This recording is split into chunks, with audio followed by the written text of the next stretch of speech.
네, 지금부터 프리시스이 아니라 이제 함수 8-1번 함수 활용에 대해서 설명드리도록 하겠습니다. 자, 먼저 선생님이 이 제기함수부터 이제 시작하기 전에 필터와 람다를 활용한 실습 예제를 하나 설명하셔서 이거부터 설명하도록 하겠습니다. 자, 여기 데이터라는 변수 안에 여러 정수들이 리스트 형태로 저장이 되어 있습니다. 이제 이 람다 필터를 사용해서 이 데이터에서 양의 실수가 몇 개인지를 구하는 코드를 작성하는 예제입니다. 자, 먼저 이 첫 번째 코드를 살펴보면 필터와 람다를 사용하기 위해서 리스트로 프린트해주기 위해서 이 리스트 함수를 사용하였고 필터 안에는 함수 컴마 리스트가 들어가 있습니다. 자, 기억 안 나실 분을 위해서 다시 필터는 함수 컴마 이제 리스트 이 형태로 이제 들어가게 되는데 보면 이 람다가 짧은 함수의 역할을 해주고 있는 것이죠. 자, 그럼 람다 함수를 살펴보면 데이터의 각 원소 하나하나에 대해서 그 원소가 만약 0보다 크거나 크고 0보다 크면서 2로 나눈 나머지가 0일 때에 x를 반환하는 것입니다. 그리고 그게 아니라면 아무것도 반환하지 않습니다. 그렇기 때문에 이걸 필터를 사용해서 나타나게 되면은 0보다 큰 것인 40, 일단 0보다 크지 않은 음수들은 전부 다 일단 먼저 제거가 되고 그 다음에 홀수인 것들이 제거가 되면서 이렇게 42, 20만 남는 결과가 출력이 될 것입니다. 자. 그 다음에 이번에는 이제 그 길이를 구하는 것인데 이렇게 렌을 쓰면 이게 랭스의 줄임말인 것 같은데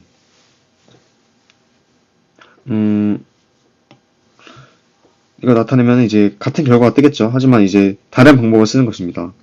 필터 람다하고 이제 if 대신에 그냥 참일 때의 조건만 쓰게 되면 이 조건을 만족하는 원소만 남게 되면서 위의 식과 똑같은 결과를 출력하게 되는 것입니다. 자, 보면은 마찬가지로 0보다 크고 2로 나눈 나머지가 0과 같을 때의 원소를 모두 출력하기 때문에 완전히 같고 결과가 그 다음에 그 길이를 보면은 4가 출력이 됩니다. 이 위에도 위에 이렇게 출력한 다음에 랭스를 했구나. 그래서 여기 위에도 이게 4가 되고 밑에도 4가 되는 똑같은 것을 볼 수가 있습니다. 왜냐면 문제에는 그 양의 착수의 개수가 몇 개인지를 구하는 코드였기 때문에 이렇게 랭스를 사용한 모습입니다. 자, 그 다음에 이거는 제가 만든 것 같은데 리스트 표현식이라는 거를 잠깐 배웠었던 것 같아요. 이제 리스트 표현식을 이용을 하면은 자, 데이터에 있는 원소 하나 i에 대해서 그 i가 0보다 크고 그 2로 나눈 나머지가 0이라면 i를 반환한다는 뜻입니다. 그래서 이거를 리스트로 표현했을 때는 처음과 같은 이걸 나타나게 되고 그 다음에 거기에 랭스 함수를 도입을 하면은 그 길이인 4가 출력이 돼서 모두 다 같은 결과를 출력하는 것을 볼 수가 있습니다. 자, 이 다음에 이제 메인이라고 할 수 있는 제기함수에 대해서 설명드리도록 하겠습니다. 제기함수는 아직 수학에서 배우진 않았지만 점화식과 비슷한 형태라고 보시면 됩니다. 보면은 함수 안에 함수가 정의되어 있는 그런 모습입니다. 이렇게 되어 있고 이렇게 쭉 이제 실행할 문장을 쓰다가 여기에 또 다시 fx가 보이는 이런 식의 구조여서 함수를 실행할 때 여기에 어떤 값이 들어갔다가 다시 여기에도 어떤 값이 들어가면 또 처음부터 들어간 값을 여기서부터 봐야 하는 그래서 계속 그 구조가 반복이 되는 것이 제기함수라고 볼 수 있습니다. 사실 이 부분은 말로 설명드리기에는 좀 어렵고 예제를 통해서 파악을 하는 게 더 효율적일 것 같습니다. 먼저 팩토리얼이라는 예제가 있는데 이 팩토리얼은 1부터 n까지의 곱을 구하는 그런 함수이죠. 그래서 이거를 먼저 기존에 알고 있던 반복문으로도 구할 수 있고 제기함수를 통해서도 구할 수 있습니다. 먼저 반복문을 통해서 구하게 되면은 n이 들어왔을 때 아웃풋을 먼저 1로 초기값을 설정을 해주고 그 다음에 레인지 1부터 n 플러스 1까지니까 이렇게 되겠죠. 그래서 n까지 이 1, 2, 3부터 n까지의 값이 차례대로 i에 들어갑니다. 아웃풋은 처음에 1이었으니까 아웃풋은 1 곱하기 1에서 1이 그 다음에 저장이 되고 2가 들어갔을 때는 1 곱하기 2, 3이 들어갔을 때는 1 곱하기 2 곱하기 3 곱하기 4 해서 쭉쭉쭉 가면은 곱하기 n까지를 구현할 수가 있습니다. 그 다음에 이렇게 반복문을 통해서 팩토리얼을 계산해주고 그것을 반환하는 예제입니다. 그 다음에 인풋을 통해서 사용자의 입력값을 받을 수 있는데요. 이 인풋에 들어가는 값은 문자열의 형태로 저장이 되기 때문에 인티저 함수를 사용해서 계산이 가능한 여기에 n이 들어갔을 때 이제 n 플러스 1 이렇게 연산이 가능하도록 인티저 함수를 꼭 덮어 써줘야 한다는 것을 기억해 줘야 합니다. 그래서 그렇게 인티저 형태로 변환이 된 n의 값에 팩토리얼 함수를 호출을 하면은 이런 식으로 이제 팩토리얼을 출력하는 그런 반복문을 통해서 팩토리얼을 출력을 하는 방식이 있고 그 다음에 제기함수를 통한 방식이 있습니다. 자, 아까 제기함수를 설명했을 때 자기 함수를 정의할 때 자기 자신이 또다시 쓰이는 그런 형태라고 말했었는데 애초에 팩토리얼을 이런 식으로 정의를 한 다음에 제기함수를 구현을 하면은 훨씬 더 생각하고 이해하기가 쉽습니다. 먼저 팩토리얼이라는 것은 1부터 n까지의 곱이라고 말했었는데 사실 이거는 다시 보면은 n 곱하기 1부터 n-1까지의 곱이라고 봐도 되겠죠? 근데 이제 이거가 다시 이제 팩토리얼 n-1이 되기 때문에 팩토리얼을 이렇게 정의할 수가 있는 것입니다. 자. 그래서 이런 형태를 만들기만 하면 이제 제기함수를 만들 수가 있습니다. 그리고 기본값으로 이제 팩토리얼 0은 1이고 이것을 주어지게 되면은 자, 팩토리얼 4는 4 곱하기 3부터 1까지의 곱이겠죠. 그 다음에 3부터 1까지의 곱은 다시 3 곱하기 1부터 2까지의 곱이고 그건 다시 4 곱하기 3 곱하기 2 곱하기 이 F2는 4 곱하기 3 곱하기 이제 A F2는 2 곱하기 1부터 1까지의 곱이고 그 다음에 이건 다시 1부터 0까지의 곱인 1부터 이제 F0 팩토리얼 0인데 처음에 팩토리얼 0은 1이라고 주어졌기 때문에 1이 되면서 이렇게 제기함수가 마무리가 됩니다. 이때 팩토리얼 0을 1로 줘도 되고 팩토리얼 1을 1로 줘도 함수가 종료가 되는 모습을 볼 수가 있습니다. 그때는 여기가 이제 1 마지막에 없어지면서 좀 더 우리가 원래 알고 있던 팩토리얼의 형태를 볼 수가 있는데요. 그냥 쉽게 팩토리얼 3을 계산해 보면은 이거는 다시 3 곱하기 팩토리얼 2가 되고 이 팩은 다시 2 곱하기 1팩 근데 1팩이 다시 1이니까 계산을 해보면은 3 곱하기 2 곱하기 1 이렇게만 구할 수도 있습니다. 원래 이제 팩토리얼 0을 1로만 두면 이렇게 1이 두 번 곱해져서 좀 1부터 자기 자신까지 곱이라는 뭔가 처음에 얘기했던 그 부분에 뭔가 맞지 않는 것 같아서 저였으면 이렇게 했다라는 것을 말씀드리고 싶었던 것 뿐이고 이제 제기함수를 통한 방법을 살펴보면은 제기함수의 형태는 지금 보시는 것처럼 함수 안에 이렇게 함수 자신이 또 호출이 되는 형태인데 보통 이렇게 호출이 될 때 입력값 들어가는 이 파라미터의 값이 달라지고 이 파라미터의 값에 따라서 처리해주는 과정이 달라지기 때문에 보통 일반적으로 제기함수의 형태는 이렇게 함수가 선언이 되고 그 다음에 if와 elif 그리고 혹은 else 문을 통해서 조건식이 그 다음에 나옵니다. 그래서 이 입력값이 어떨 때, 입력값이 어떨 때를 통해서 제기함수를 만들어줄 수가 있는 것입니다. 자, 먼저 이 예시를 다시 돌아와서 보면은 자, 팩토리얼 n일 때 이 n이 0이라면 1을 출력한다 라는 내용은 이 내용이고요. 그 다음에 이제 아까 말했던 것처럼 n팩이 n 곱하기 n-1팩이다 라는 것은 여기에 구현이 되어 있는 것입니다. 자, 일단 이 인풋부터 보게 되면은 5를 입력을 했습니다. 그 다음에 5가 인티저로 변경되어서 n으로 들어가고, 이 n은 다시 팩토리얼 n으로 들어가서 이제 이게 실행이 될 텐데,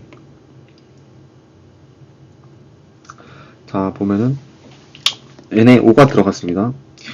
그 다음에 이제 이 if와 else문으로 이 들어간 5라는 게 0과 같은지 아닌지를 판단을 하게 됩니다. 이때 5는 0이 아니기 때문에 else문이 실행이 될 것이고, else문을 실행하면은 5 곱하기 4팩이 됩니다. 그 다음에 4팩을 실행했을 때는 n이 4가 되기 때문에 4는 또 0이 아니게 되고, 그렇기 때문에 else문이 실행이 돼서 이거는 4 곱하기 3팩, 이거는 2가 아니라, 자 죄송합니다, 3 곱하기 2팩, 얘는 2 곱하기 1팩, 얘는 1 곱하기 0팩이 아니라 이제 n이 0이기 때문에 사실 이거의 리턴 값은 1이 됩니다. 자, 여기서부터가 중요한데, 자, 함수 호출하는 순서를 보면은 F4가 1번으로 호출이 되고, F5가 먼저 호출이 됐죠, 사실. 5가 먼저 호출이 되고, 그 다음에 이제 F4가 두 번째로 호출이 되고, 그 다음에 F3이 세 번째, F2가 네 번째, F1이 다섯 번째, F0이 여섯 번째가 됩니다.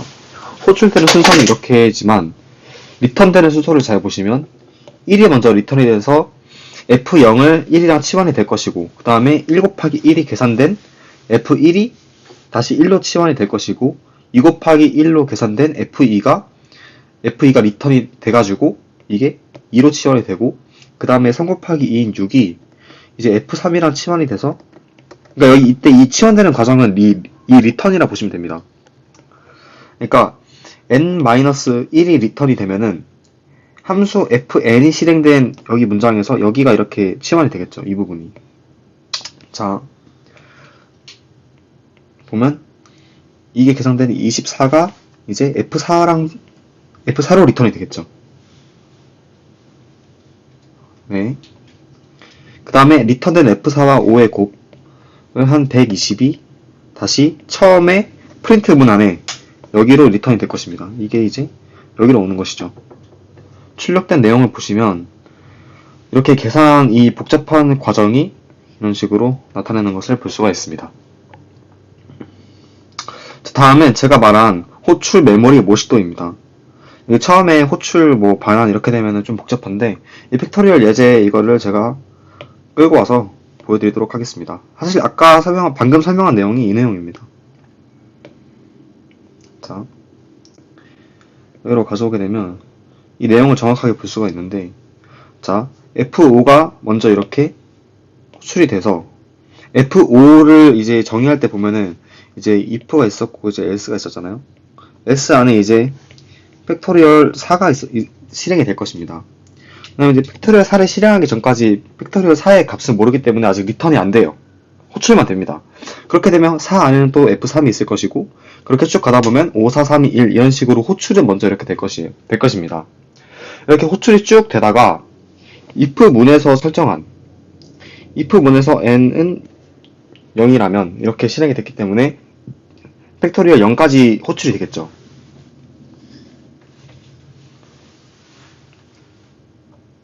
여기 사실 이제 리턴 1이라 되어 있는데, 이제 1이라는 것은 F0을 실행한 결과를 그냥 생략한 것입니다.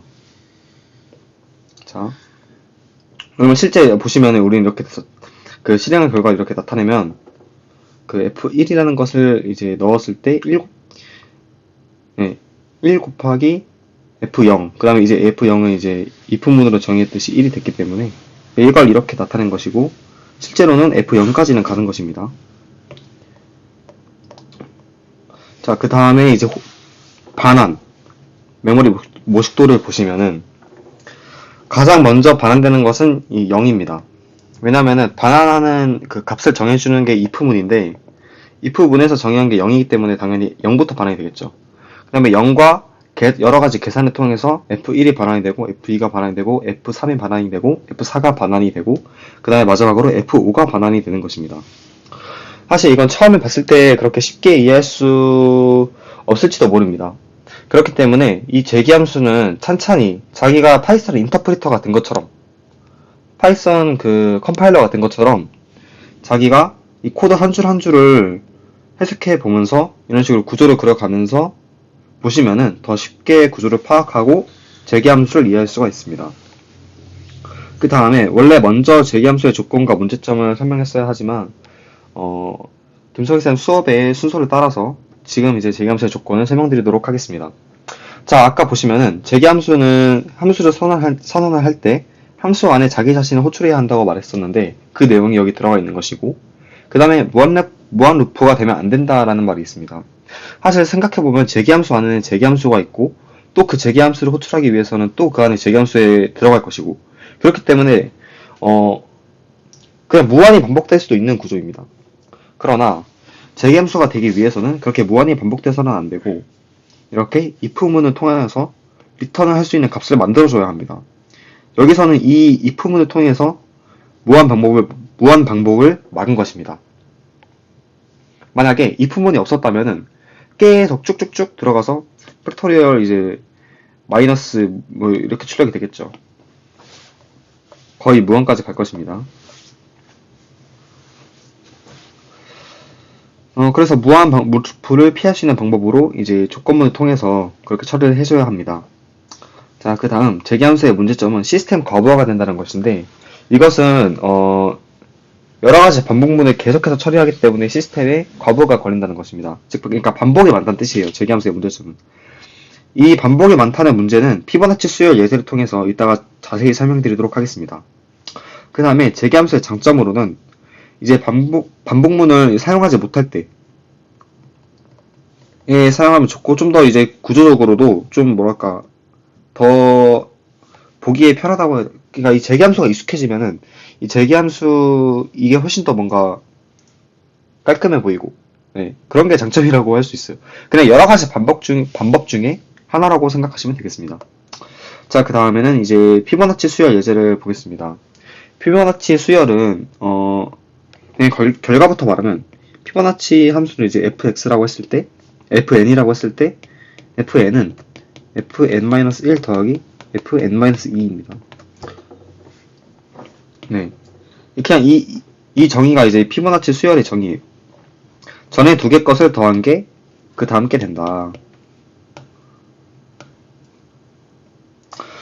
자, 그래서 그 예제를 보시면은, 그리고 F1일 때는 1이고 F2일 때도 1이라는 것을 먼저 주어져야 해요.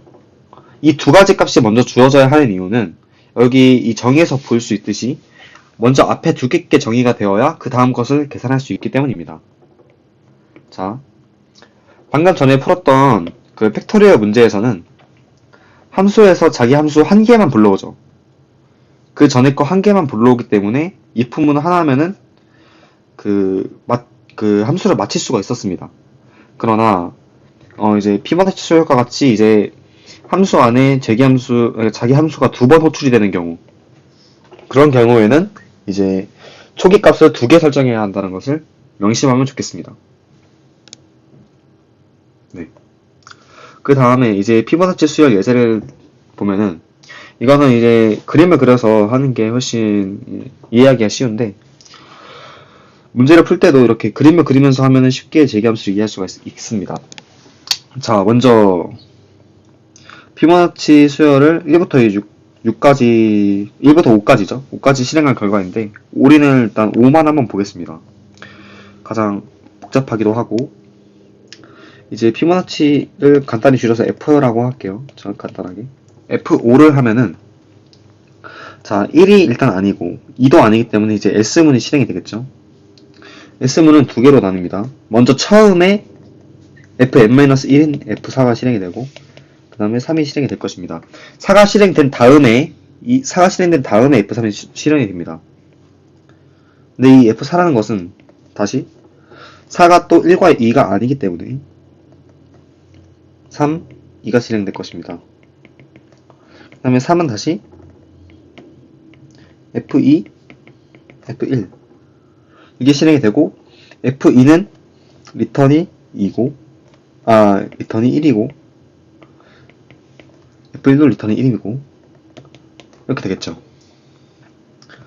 F3도 마찬가지로 이렇게 될 것입니다. 자, 이렇게 그림을 그려서 모두 다 더해주면은 이거 더해주면 되겠죠. 그래서 F5는 5가 되는 게 일단 결과인데 이 과정을 좀 더 자세히 분석할 필요가 있습니다. 자, 아까 함수 호출과 반환의 관점으로 바라봤을 때 실행되는 순서를 이 파란색으로 나타내 보겠습니다. 먼저 호출은 얘가 먼저 호출됩니다. 그 다음에는 F4가 호출이 되겠죠. 이 다음에 문제예요. 이 다음에 F3이 호출이 될까요? 아니면은 F3은 F3인데 F4 안에 있는 F3이 호출이 될까요? 아니면은 F3 그러니까 이 피보나치 n-2 이 문장이 실행이 될까요? 정답은 이제 fn-1 안에 있는 fn-1이라고 할 수 있죠. 그러니까 이 F4 하위에 있는 F3이 먼저 실행이 됩니다. 왜냐하면은 파이썬은 순서대로 실행하는데 일단 이렇게 쭉 가다가 n-1에서 걸렸어요. 근데 이게 실행되기 전이니까 이 다음 걸 아직 실행할 수는 없는 거예요. 그림을 그릴 땐 이거 먼저 그렸지만은 함수를 실행할 때는 이게 먼저 실행이 된다. 그 다음에도 마찬가지로 F2 이게 실행되는 것이 아니라 이게 실행이 되겠죠. 그 다음에 이렇게 얘가 반환이 될 것입니다. 함수 호출이니까 이건 아직 안 쓰고 그 다음에 얘가 실행이 됐으니까 그 다음에 순서인 얘가 실행이 되겠죠. 그 다음엔 얘가 실행이 되겠죠. 그 다음엔 얘가 실행이 됐고 그 다음엔 얘가 실행이 되고 얘가 이렇게 호출이 됩니다. 호출 이런 순서로 호출이 됩니다. 그러니까 먼저 이렇게 쭉 호출이 되고 그 다음에 이렇게 호출이 되고 그 다음에 이렇게 호출이 되고 자, 이 모습을 그림으로 하면 이렇게 쉽게 이해할 수가 있는데요. 그 다음에 반환은 거꾸로 가겠죠.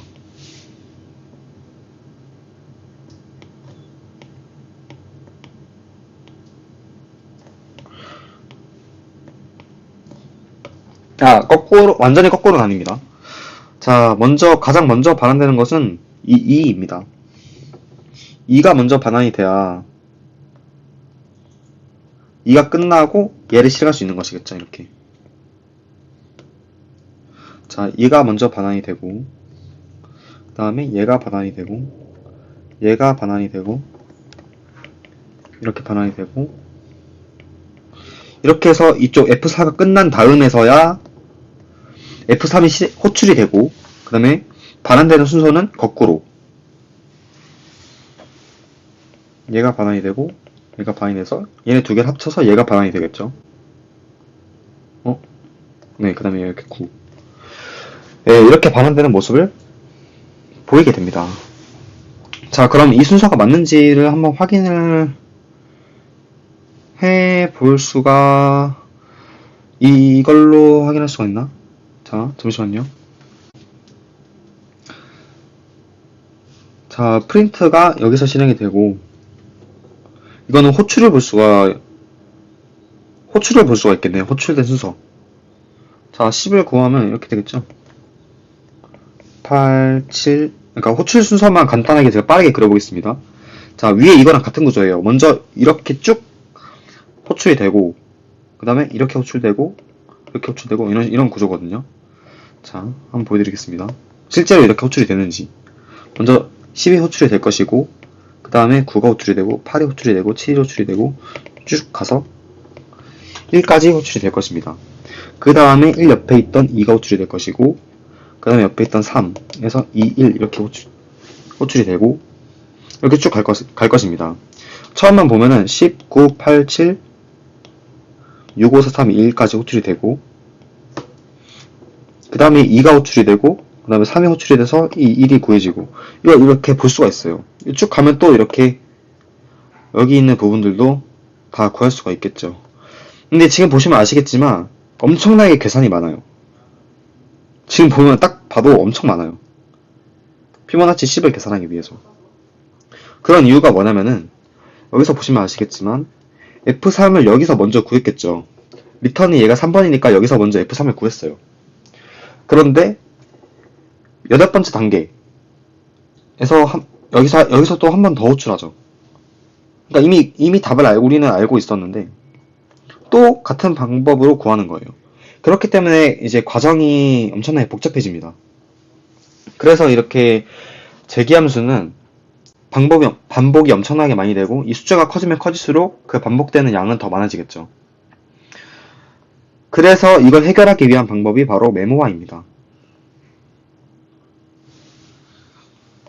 여기 보시면은 이 메모화에서 이 딕셔너리를 통해 이 반복되는 문제를 해결할 수 있습니다. 메모화에 대한 설명은 이제 호건이가 계속하도록 하겠습니다. 네, 메모화에 대해서 설명하도록 하겠습니다. 메모화는 재기함수를 이용할 때 너무 많이 돌거나 그런 단점을 해결하기 위해 만든 방법 또는 뭐 방식이라고 할 수 있을 것 같고요. 저희가 배운 딕셔너리를 이용한다는 것이 가장 큰 특징입니다. 딕셔너리를 이용하게 되는데 이 딕셔너리를 이용한 이유는 그러니까 예를 들어서 피보나치라고 할 때 피보나치 수열 또는 뭐 함수의 값을 이 딕셔너리에 계속 저장해 놓는 거예요.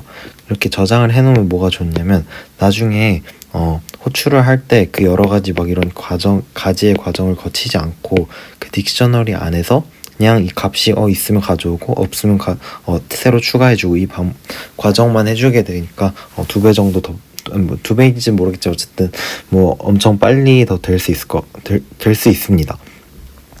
그래서 이걸 말 그대로 딕셔너리 우리가 뭐 모르는 단어가 있을 때 걷다 저장하는 거, 뭐 알아두는 것처럼 이렇게 메모를 해준다 해서 중간중간 메모화하기 때문에 메모화라고 하는 것입니다. 말이 좀 반복됐네요. 어쨌든 그래서 보시게 되면 이 딕셔너리가 있고 딕셔너리에는 초기값이 들어있어요. 이 초기값이 보통 피보나치의 F1이 1이고 F2를 2로 하고 뭐 그거는 사실 그렇게 막 크게 중요하진 않지만 초기값을 설정해서 넣어둔 게 이 딕셔너리라고 할 수 있습니다. 그래서 이 피보나치 n은 함수는 앞에랑 거의 똑같은데 보시게 되면 좀 중요한 게 여기에 이 딕셔너리가 if문을 통해 들어간다는 거예요. 그래서 우리가 찾고자 하는 예를 들어서 F1이면 1이 딕셔너리에 이제 키 값으로 접근하겠죠. 키 값으로 접근해서 1이 키가 있으면 여기 1이 있죠. 그러니까 1 값을 이렇게 뭐라 해야 되지? 반환하게 됩니다. 반대로 3 같은 걸 해줘가지고 예를 들어 3이 있는데 이 키 중에 3이 없죠. 3이 없기 때문에 else문으로 들어가가지고 피보나치 2 플러스 피보나치 1 여기 이렇게 들어가게 돼서 재기함수를 돌리게 되어가지고 2와 1은 다시 돌아갔을 때 여기 위에 있죠. 그러니까 2와 1을 더한 값인 3을 이 아웃풋에 저장하게 되고 이때 아웃풋이 되게 되고 이거 좀 다시 정리해 볼게요. n이 3일 때고 얘는 이제 아웃풋이 그럼 3이 되는 거고 이 딕셔너리 3을 3이라고 여기에 추가해 줘요. 그럼 이제 3 이렇게 뜨겠죠. 이렇게 뜨고 리턴을 해주는 거예요. 그래서 이거를 어떤 큰 수이든 반복해주면서 계속 없는 값은 넣어주고 해주게 되면 결과적으로는 가지치는 것보다 더 빠르게 할 수 있을 것입니다. 그래서 이제 보시게 되면 이거 값 뽑은 거는 뭐 그냥 그런가 보다 하시면 될 것 같고 외울 필요는 당연히 그런 건 전혀 없을 것 같고요. 이걸 어떻게 외워요? 그리고 이 위에 코드를 밑에처럼 수정했는데 똑같아요. 그냥 else문이 사실은 없어도 된다. 왜냐면 2가지밖에 없으니까 그냥 n이 있을 때 반환시켜주는 것만 해주면 되고 나머지는 그냥 똑같기 때문에 얘는 뭐 따로 설명할 건 없을 것 같습니다. 네, 저는 지역 변수와 전역 변수에 대해 설명하도록 하겠습니다. 지역 변수와 전역 변수는 마치 자바에서 private과 public과 비슷하다고 보실 수 있는데요. private은 이제 변수 이름이 저장된 장소가 함수 내부에 있는 것이죠. 그래서 파이썬에서는 로컬 스코프이라고 하게 되고 이렇게 그림을 보시게 되면 이 디피니션 안에 있을 때 로컬 스코프, 그리고 밖에 함수 밖의 영역에서 정의됐을 때 글로벌 스코프라고 보시면 될 것 같아요. 진짜 말 그대로 영역이 있으면 로컬이 있고 글로벌이 있는 거예요. 그래서 함수 이 저장 공간을 스코프라고 하는데 스코프 또는 뭐 스페이스 이렇게 식으로 얘기를 하는데, 그래서 함수 내부의 저장 공간을 로컬 스코프라고 하고 함수 밖의 영역을 글로벌 스코프라고 합니다. 마지막으로 파이썬 자체에서 디폴트로 정의한 내용에 대한 영역이 있는데요. 얘는 빌트인 스코프라고 합니다. 그러니까 파이썬을 쓰면 얘는 일단 기본적으로 갖추고 있는 것이죠. 그래서 변수 이름을 찾을 때는 당연하게도 먼저 이 함수 안에 이 x라는 변수를 찾는다고 하면 이 얘가 과연 있는가 로컬부터 먼저 찾아준 다음에 그 다음 글로벌 좀 더 큰 범위로 여기 가서 찾아준 다음에 마지막 여기에도 없네 하면 빌트인 파이썬에 원래 있는 것인가 하고 이런 식으로 찾아주게 되겠죠. 자, 첫 번째 예문부터 에러가 뜬 예문인데요. 얘는 보시게 되면 이 함수는 똑같이 정의를 했고 함수를 정의해서 해준 역할이 파이 r제곱, 즉 면적을 리턴해주는 것입니다. 그래서 바로 보게 되면 r은 인티저 인풋, 즉 인풋으로 어떤 값을 받아서 인티저로 바꿔주겠죠. 그러면 이건 복습이니까 인풋일 때는 스트링이고 인티저로 바꿔주는 것입니다. 그리고 area는 calculate의 1에 r 이렇게 들어가면 5로 예를 들어갔다 치면 이제 5가 들어가서 여기에 radius와 r이 같은 조수를 공유하기 때문에 5가 들어가서 3.14 곱하기 5의 제곱을 해서 result 값을 넣어줘서 result를 리턴을 해주는 거예요. 근데 문제는 이렇게 하면 area에는 이게 딱 우리가 원하는 면적값이 들어가겠죠. 그래서 print area를 해줬으면 딱 원하는 게 나왔겠죠. 근데 문제는 여기서 print result를 해줬다는 것입니다. print result는 이제 지역 변수예요. 로컬 변수이기 때문에, 왜냐면 함수 안에 있죠. 함수 안에서만 쓰여요. 함수 안에서만 쓰이기 때문에 밖에서 프린트를 할 수가 없습니다. 그래서 밖에서 봤을 때 area라는 게 어디 있지? 그래서 name 에러가 죄송합니다. result라는 게 어디 있지? 그래서 name result is not defined. 그러니까 여기서 보면 얘는 배제한 상태에서 글로벌부터 이 result라는 것을 찾아주기 때문에 이 result는 근데 여기 안에서 정의돼 있잖아요. 근데 그러니까 여기서를 찾아주려고 하니까 당연히 name 에러가 되겠죠. 그래서 이제 제가 하는 건 아니고 어쨌든 파이썬 개발자들이 설정한 이 함수 변수를 설정할 때 글로벌 이렇게 써주면 됩니다. 그건 조금 이따 보게 되고, 두 번째 걸 보게 되면 calculate2라는 것은 안에 아무것도 없죠. 뭐 일단 이건 보게 되고 r이라는 것을 먼저 저희가 설정을 해주게 됩니다. 여기서 r이 5가 들어갔죠. r이 5가 들어가고 result는 calculate2에 얘를 호출했어요. 이 함수 자체로 호출했기 때문에 이 함수를 보게 되면 함수에서 딱 이렇게 생각을 하는 거예요. area는 3.14 곱하기 r 곱하기 r의 제곱인데 이제 r이 어디 있지?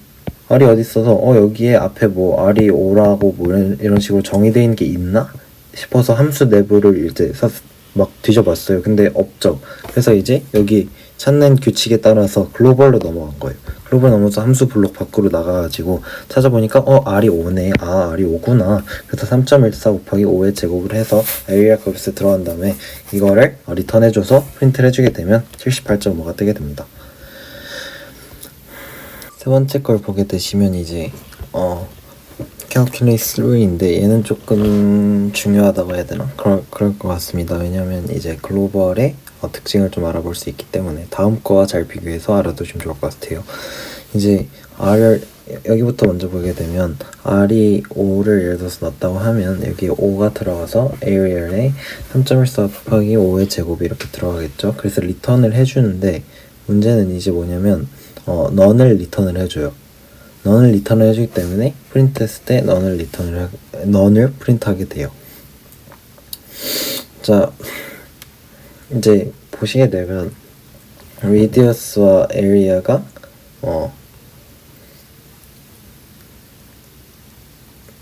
로컬이죠. 로컬 변수이기 때문에 여기 밖에서 area는 0이라고 했을 때 이 area는 0이 얘랑 달라요.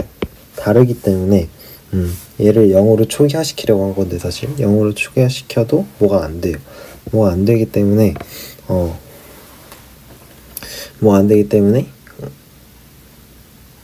뭐 되는 게 없어요. 그리고 이제 보시게 되면 그래서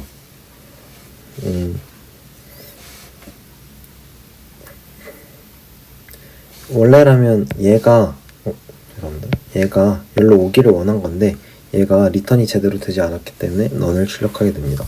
자, 다음 거를 보면서 조금 더 자세하게 설명해 볼 텐데요. 얘 같은 경우에는 이제 여기에서 alien은 0이라는 게 초기화가 가능해요. 초기화가 가능한 이유는 그래서 그러니까 즉 글로벌 변수로 전역 변수로 설정을 했기 때문이에요. 그래서 밖에서도 얘를 건들 수가 있는 건데, 그래서 보시게 되면 먼저 글로벌 에리아를 하면 에리아는 0이라는 것은 여기 0으로 초기화가 돼요. 초기화가 되면 이제 다시 이제 뭔가를 해줄 수가 있겠죠. 그래서 3.14 곱하기 5, 예를 들어서 5로 했으니까 5의 제곱을 해서 리턴이 가능합니다. 그래서 뽑아줄 때도 리턴 에리아를 하면, 그러니까 함수를 실행한 다음에, 그런 다음에 그 중에서 에리아를 뽑는 것입니다. 자, 보시게 되면 여기서 살짝 헷갈린다고 해야 되나 그런 게 있는데, 참고로 글로벌 에리아는 3.14 곱하기 아래 제곱 이런 식으로 하는 것은 안 됩니다. 이렇게 안 되고 얘 두 줄로 나누어서 써야 합니다. 그리고 왜 리턴 전체를 했는데 아까 전체를 리턴을 했는데 넌이 리턴이 되었고 여기서는 다르냐 이런 식으로 물어보실 수도 있는데, 여기서 리턴을 했을 때 전체를 리턴을 했어요. 전체를 리턴을 해서 그 중에서 에리아를 뽑아서 한 거예요. 에리아를 뽑아서 출력을 한 거예요. 만약에 여기에 두 줄이 더 추가돼서 이 함수 안에 글로벌 f는 글로벌 f라고 해주고 f equal 5라고 한 다음에 밑에서 프린트 f를 하게 되면 마지막에 5가 출력이 되게 되겠죠. 자, 이거는 최라고 되어 있는 건 회장님이 한 건데, 회장님이 한 거는 얘 글로벌을 밖에서 설정해도 되는 것입니다. 나머지는 똑같습니다. 자, 그래서 이제 얘가 조금 더 합친 거라고 보시면 될 것 같은데, 처음에 이제 A는 10, B는 20이 있어요. A는 10, B는 20이 있고, 얘 sum이라는 첫 번째 함수는 얘네 둘을 더해서 10, 20을 더해서 리턴을 해주고 얘를 바로 출력을 했어요. 그럼 먼저 출력해서 30이 뜨게 되겠죠. 그런 다음에 이제 x는 10이라고 돼 있어요. x는 10이라고 돼 있는 거고, 여기 밑에 함수 안에 x는 이 x와 다른 것입니다. 이 x와 이 x는 다른 거예요. 얘는 전역 변수이고 얘는 지역 변수예요. 그래서 이 x는 밑에 있는 x 또는 이 x와 이 x에게 영향을 주지 않습니다. 그래서 보시게 되면 sum2라는 x는 sum2x, y는 이 블록 안에 이미 x가 11로 잡혀 있기 때문에 여기에 뭐가 되었던 간에 x는 11이 돼요. 네. 만약에 여기에 x가 없었고, 왜냐하면 서로 영향을 줄 수 있으니까 x가 없었고 맨 밑에 뭐 글로벌 x라고 한 다음에 x equal 뭐 7로 했으면 얘를 7이나 뭐 0으로 했으면 얘를 초기화시키는 것도 가능했겠죠. 근데 뭐 여기선 그런 건 아니니까. 그래서 이제 보시게 되면 sum2의 a, b는 x, b를 해주게 되면 네, 그러면 b는 뭐였죠? b가 20이고 얘가 디폴트 값으로 들어가기 때문에 11 플러스 20을 해줘서 여기에 20이 들어간 거죠. 31이 출력이 되게 됩니다. 그리고 마지막으로 그냥 x를 뽑는 거는 여기선 전역 변수 x를 말하는 것이기 때문에 그래서 그냥 10을 뽑아주게 됩니다.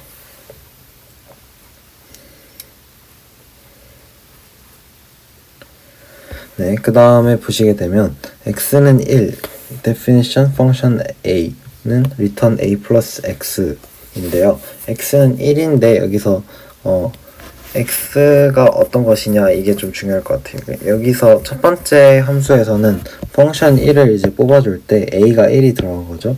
a가 1이 들어갔고 위에서 전역 변수 x가 정의되었기 때문에 이렇게 1 뽑아주게 되면 2가 뽑히게 됩니다. 여기 출력이 안 나왔네요. 아, 죄송합니다. 얘는 출력이 2가 뽑히게 돼요. 근데 이제 두 번째 거는 안에 그 지역 변수로 x가 2로 돼 있는 거예요. 2로 돼 있기 때문에 똑같이 펑션 a를 하더라도 1 플러스 2가 되어서 3이 출력이 되게 돼요.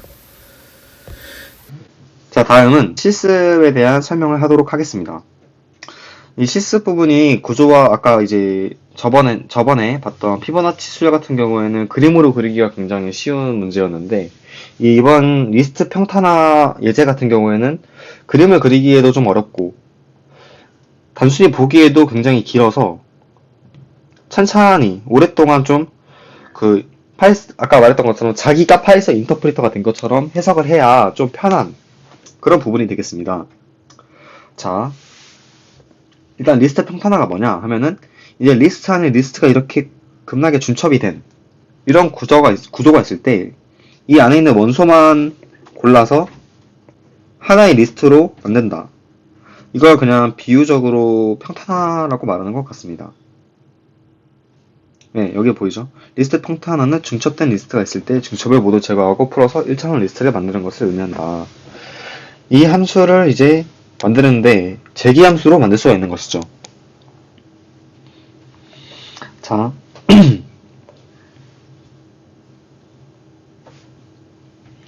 자, 여기서 먼저 설명을 드리면은 이렇게 평탄화할 리스트는 이렇게 리스트 안에 이런 리스트가 들어가 있는 형태입니다. 이제 이 리스트를 다 제거를 해줘야 하는데 한 두 번 정도 설명을 할게요. 첫 번째 설명이 이해가 되셨으면은 넘어가도 됩니다. 두 번째는 좀 더 자세히 설명할 거고, 첫 번째는 좀 결과적으로 설명을 할 거예요. 자, 먼저 이 리스트 하나를 푸는 함수는 여기 있습니다. 자, 리스트 하나가 딱 들어왔을 때, 리스트 하나가 아니라 이제 리스트의 값이 들어왔을 때 그 리스트의 값을 결과하는 1차원 함수로 전달해주는 함수 부분이 여기입니다. 자, 다시 데이터의 리스트 1차원 리스트가 들어가고 데이터의 1차원 리스트가 들어가서 아이템에 원소 하나가 전달되었을 때 이 원소는 인티저겠죠. 그러니까 아이템이 인티저일 때, 자, 다시 데이터가 1차원 리스트가 들어가서 아이템이 인티저일 때 실행되는 게 else이고, 그럼 그 원소를 아웃풋이라는 1차원 리스트에 전달을 하는 부분이 바로 이 부분입니다. 그러면은 먼저 실행돼야 되는 작업이 데이터를 1차원 리스트로 만들어서 전달을 해줘야 합니다. 데이터는 여기 들어가니까. 그럼 그 작업을 해주는 부분이 바로 이 if 부분입니다. 잘 보시면 if에서는 일단은 들어간 아이템이 리스트일 때, 일단 아이템이 리스트라는 것은 아이템은 데이터의 원소인데 이 원소가 리스트라는 것은 데이터는 2차 이상이겠죠. 2차 이상의 리스트가 데이터에 들어왔을 때 그 리스트의 원소인 리스트를 에 대해서 계산을 해주는 것입니다. 자, 그럼 그 결과를 보시면 그 다음에 이 리스트, 이거는 이제 1차 이상이겠죠.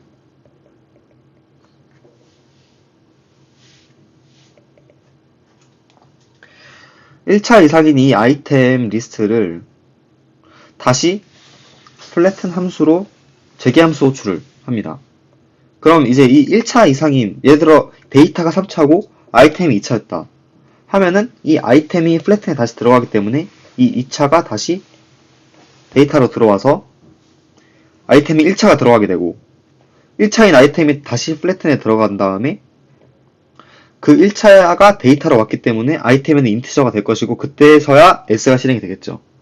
자, 지금 화살표만 봐도 굉장히 복잡하죠. 자, 이거 다시 돌아가서 설명을 하면은, 다시 한번 설명드리도록 하겠습니다. 여기서 이해가 되셨다면은 어느 정도 이제 재기함수에 좀 숙달이 되셨고 리스트에 대해서 어느 정도 이해가 있으신 그런 분들은 지금쯤 아마 이해를 하셨을 수도 있습니다. 자, 이 부분이 굉장히 설명하기 까다로워서 설명이 굉장히 지금 더러워지고 있는데, 다시 설명을 하자면은 이 S 부분은 1차원 리스트의 원소가 들어왔을 때예요.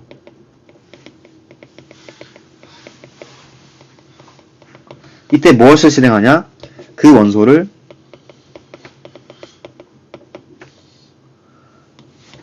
아웃풋으로 append.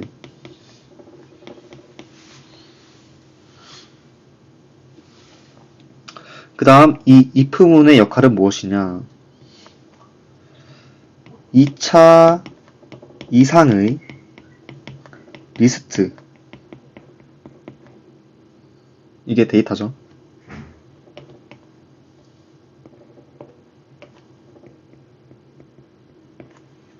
이 데이터 말입니다. 의 원소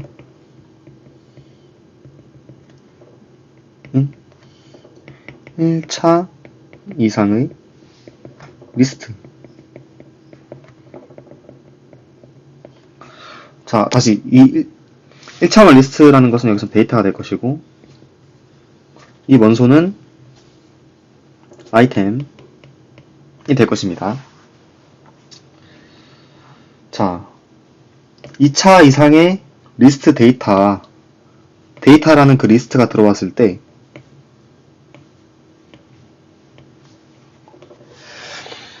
그 원소는 당연히 1차 이상의 리스트겠죠. 그럼 그 1차 이상의 리스트에 대해서 1차 이상의 리스트에 대해서 플래튼을 실행합니다. 플래튼 1차 이상. 그 다음에 이 리턴 값을 아웃풋에 저장을 하고 아웃풋에 이제 더해줍니다. 이때 리스트 덧셈이 사용이 됩니다. 리스트의 덧셈은 이제 보시면 아시겠지만 그냥 리스트 뒤에 이 플래튼으로 반환된 리스트를 더해주는 거예요. 그냥 간단하게. 이게 리스트의 덧셈입니다. 지금 이 보시면 덧셈이. 그 다음에 리턴은 아웃풋이고, 그 모든 원소에 대해서 실행한 다음에 그 아웃풋을 반환을 합니다. 그 다음에 실행이 될 때마다 아웃풋은 이렇게 초기화를 해주고. 자, 이제는 예시를 통해서 이 과정을 좀 더 자세히 설명을 드리겠습니다. 이제 이 포문과 이 S문의 역할은 아시겠죠? 자, 저 예시가 너무 복잡하니까 임의로 제가 이 리스트를 만들어 보겠습니다. 이게 만약에 데이터에 입력이 됐다고 했을 때 데이터의 원소는 2차원, 이게 3차원이었으니까 처음에는 이제 이게 2차로 들어가겠죠. 그런데 이 원소가 리스트로 이제 또 다시 중첩이 되어 있냐면 여기 실행이 될 것이고, 그 다음에 리스트로 안 묶여져 있고 그냥 원소다 하면은 얘가 실행이 될 것입니다. 하지만 이제 얘는 2차원 리스트이기 때문에 if가 실행이 되겠죠. 아까 if의 역할은 뭐였냐? 다시 한번 껍질을 벗겨주는 겁니다. 비유적으로 말하면. 자, 아이템에 들어온 이 2차원 리스트가 리스트의 작용을 갖고 있기 때문에 얘가 실행이 되고, 그 다음에 플래튼 아이템을 실행을 합니다. 이 아이템은 2차원 리스트겠죠? 그러면 이 2차원 리스트를 보면은 또 다시 이젠 데이터가 2차원이에요. 아까 데이터가 3차원인데 이젠 2차원이겠죠? 그런데 또 아이템에는 리스트가 들어가요. 대신 1차입니다. 그러면 또 if문이 실행이 되겠고, 여기서는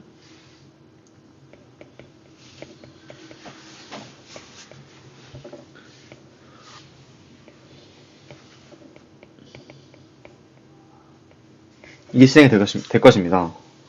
그 다음에 이 플래트는 어떻게 될 것이냐 하면 데이터에 1차원 리스트가 들어가게 될 것이고, 1차원 리스트가 들어갔다면 이제 S문이 실행될 차례겠죠? 왜냐하면 첫 번째 아이템에 1이 들어갈 것이니까. 그래서 S문을 출력을 합니다. 실행을 합니다. 그럼 이때 아웃풋에 1이 append 되고, 그 다음에 포문이니까 1 다음엔 2가 실행이 되겠죠? append 2, append 3. 이 돼서 지금 여기까지 여기가 뭐냐면 플래튼 1, 2, 3 이 함수에서의 아웃풋이 어떻게 되냐면 1, 2, 3 이런 1차원 리스트겠죠. 이 1차원 리스트가 반환이 되겠습니다. 바로 여기로. 바로 그 전 단계인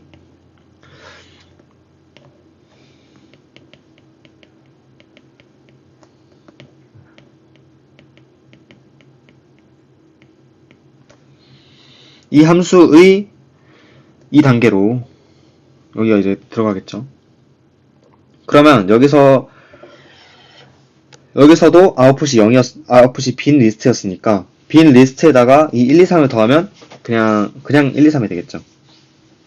그 다음에 else문은 또 딱히 실행이 되지 않고 바로 리턴을 해줍니다. 이런 형태겠죠. 그 다음에 이번에 다시 여기로 오겠습니다. 여기서도 아웃풋은 0이기 때문에 아웃풋에다가 더해주면 그냥 1, 2, 3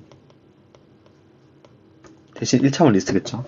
이렇게 출력이 됩니다. 여기서 일단 볼 수 있는 것은 이 아웃풋은 0이라고 매 함수가 실행될 때마다 초기화 되고 있지만 함수 이름이 같다고 해서 그게 동기화되진 않죠. 여기에서 1, 2, 3이었다고 아웃풋이 이렇게 바뀌었다고 해서 여기가 이제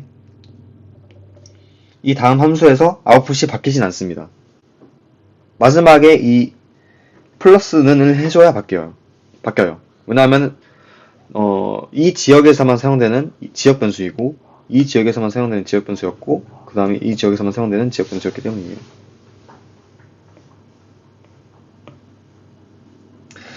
그래서 이제 출력은 이렇게 되겠죠.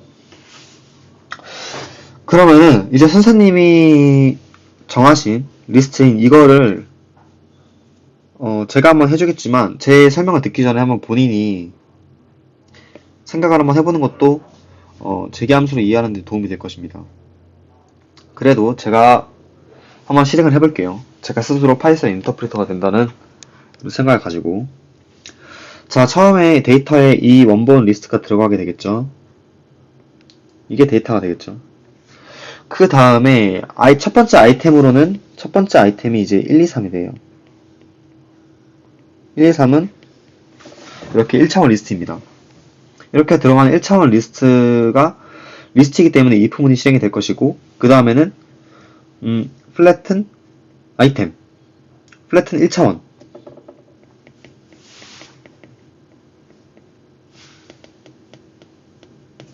이게 실행이 되고 그 다음에 1차원 리스트가 들어갔기 때문에 이번에는 else문이 실행이 돼서 1, 2, 3이 아웃풋에 어펜드가 됐어요. 이때 아웃풋에 어펜드가 되고 어펜드 된 게 리턴이 된 다음 빈 리스트와 합쳐져서 가장 상위에 있는 아웃풋이 자 결과값의 아웃풋만 저는 여기다 쓸게요. 지금 이렇게 되겠죠. 왜 이렇게 되냐 하면은 다시 플래튼 1, 2, 3이 실행됐을 때 else문이 실행돼서 여기 안에서의 아웃풋에 1, 2, 3이 저장이 됐겠고 그게 반환이 되는 건 여기서 되겠죠. 그 반환된 다음 빈 리스트와 합쳐졌기 때문에 아웃풋이 1, 2, 3이 되고 지금 그 상태예요. 빈 리스트와 합쳐진 상태가 지금 이 상태입니다. 아이고. 네. 그 다음에는 두 번째 아이템. 그러니까 여기를 실행했으니까 가장 큰 리스트의 입장으로서 다음 먼소인 이 2차원 리스트가 아이템으로 들어갈 것입니다. 2차원 리스트가 아이템으로 들어갔을 때에는 먼저 if가 실행이 되겠죠. 그 다음에 다시 플래튼 2차원. 플래튼 2차원이 됐을 때는 또 if문이 실행이 되고 플래튼 2차원이 들어갔는데 처음에 값은 이렇게 나와 있어요. 그럼 아이템에 먼저 4가 들어가겠죠. 4가 들어갔을 때는 if문이 실행이 안 되고 else문이 먼저 실행이 됩니다. 그러면은 이 두 번째 아이템에서의 그러니까 2차원 플래튼의 함수에서의 그 지역에서의 아웃풋이 이렇게 변합니다.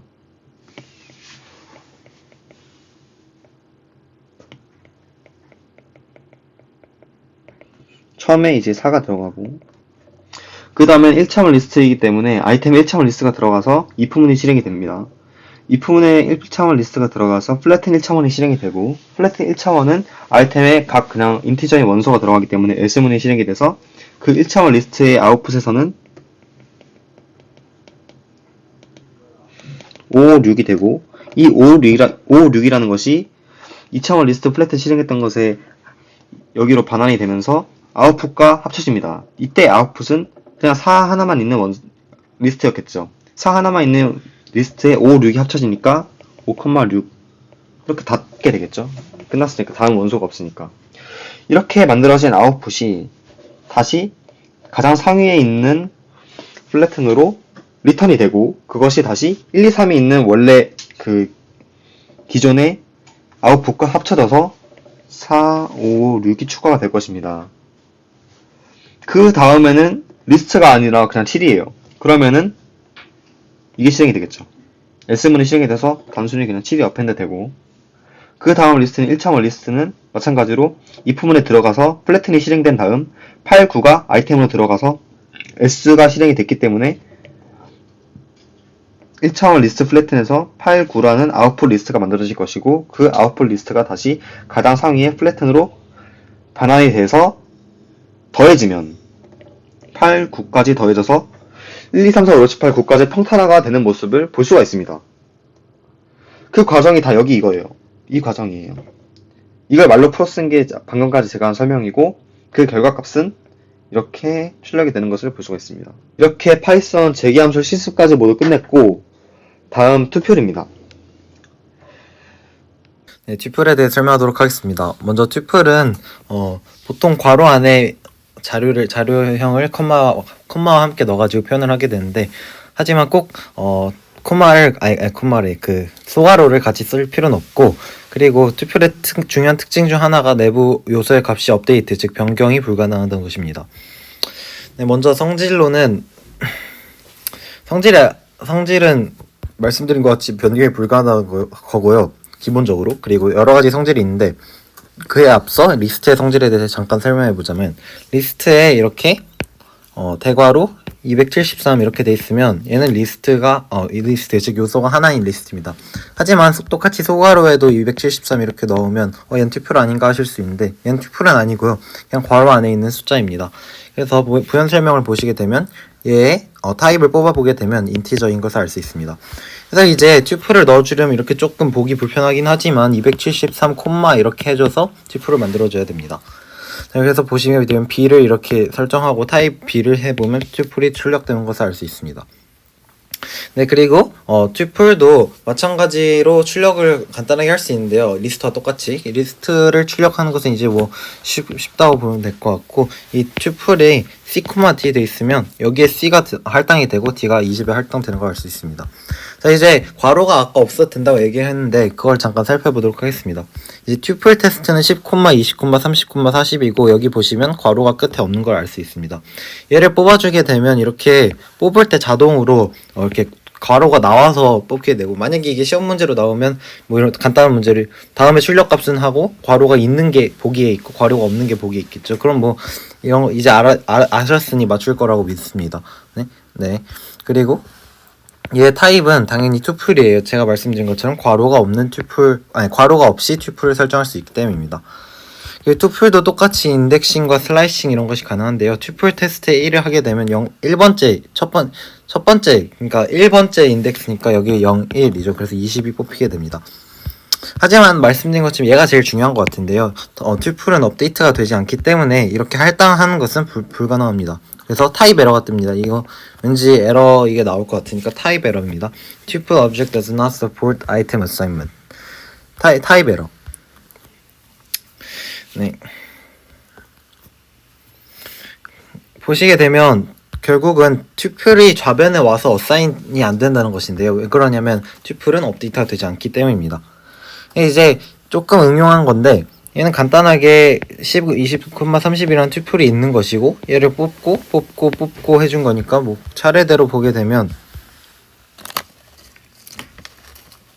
그러니까 이제 차례대로 튜플을 이렇게 뽑아줄 수가 있습니다. 만약에 그냥 여기서 프린트에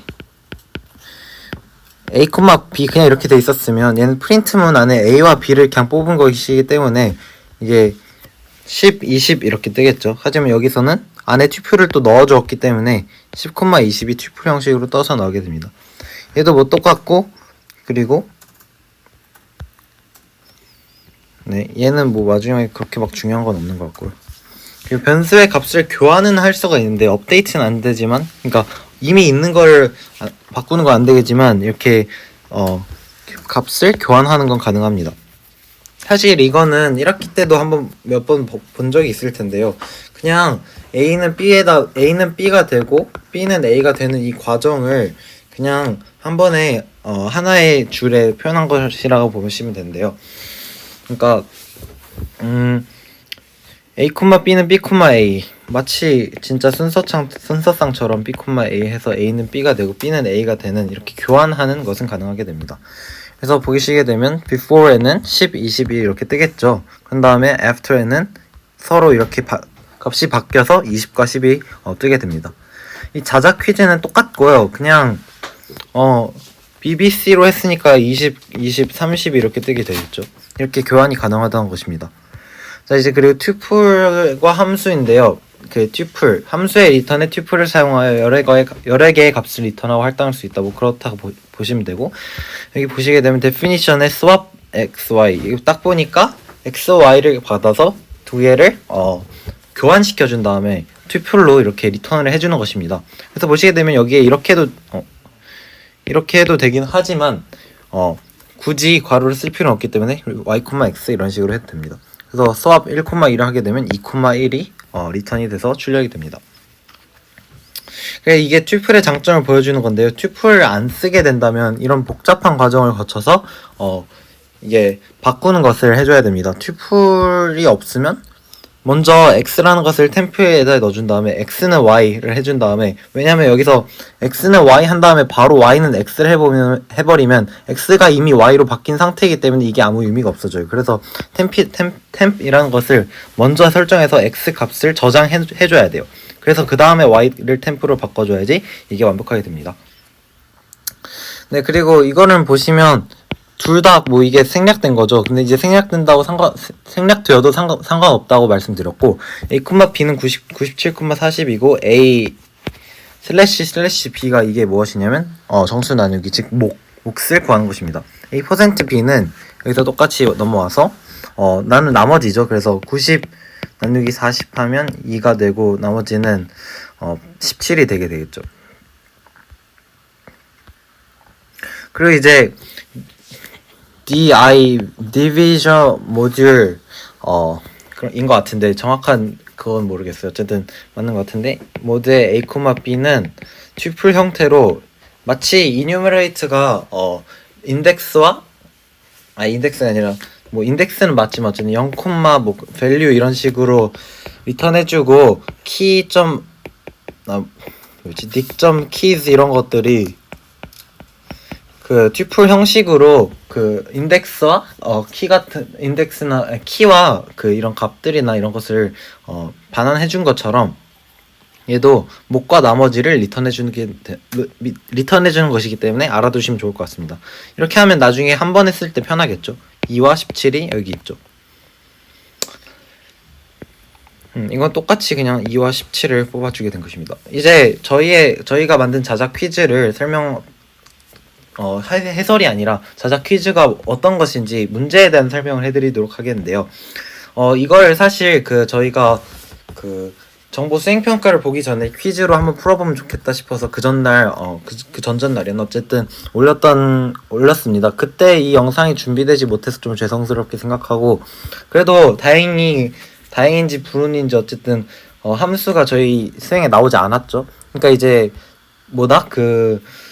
시험엔 나오겠죠. 시험엔 뭐 어떻게 쉽게 나오더라도 함수가 나올 것 같습니다. 그래서 퀴즈라도 좀 잘 풀어보시면 좋을 것 같아요. 퀴즈는 총 8개고 보시게 되면 다 인풋을 이용하는 걸 만들었어요. 저희가 이제 첫 번째 문제는 재기 함수를 이용해서 최대 공약수를 구하는 것입니다. 인풋을 이용해서 두 가지 숫자를 입력받고 이 두 가지 숫자 입력받는 것은 예전에 스플릿이나 이런 거를 맵을 할 때 배웠었죠.